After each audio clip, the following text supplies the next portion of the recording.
Komana zatra sika futi. Amana, ndinongotaka ngosvika panapa everyday. Apa komana ngachinonoka. Amendra ngosipata ngwakadzi kana kuti amendra ngwachita. Apa zvitoti kuti ndwase. Tongoamirira kuti ngaitese. Bado chikoro manje tinchizononoka manje. Marwadzo. Kurasa ndepi kuri? Ongononoka everyday mune mingosvika mchimanya ko ndepi amurenge muchita ivo? Wagwada rasta pakaipa baba. Tatomboedza kuviravira but vagedzara kutirwisa.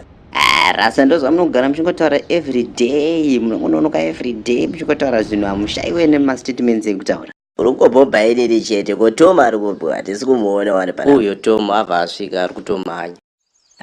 But boys mushaitonakidza man. Ndikutombofunga kutozokupewo pamuchatenga ma-TV kudzimba kwenyu. Ana Tom itoto magunguto amakatengerwa itototoba kutotiudzira zvema-TV. Izitiri tichitora zvinhu zvine musoro mafane mabude zvechikoro. Mfana serious yo. Ungatinonoso chikoro nenyaya yekuti ongochiona movie. Boys mawanawo mana. So izvenyo mana but handingatadzi kuona movie kana kutombokonya kuna ma-TV yawo mana. Zvingazobude. Taure zvenyu rasta mufana ada kutotisize abatimisa futi. Mufana ada kutsvagirwa shamu mufana. Kwewe chicho watsika ichocho. Munotarisisa ipapo-kapi.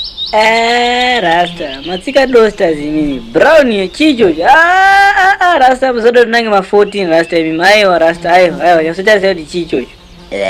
Fana pana bavafana venyu vanenge vatadza kuita bzira kuti iri muzamura mvura. Rasta mawacha amwe mujapinda same classroom apa panhunzi dzakutokutira kutanga muchatakurwa nadzo.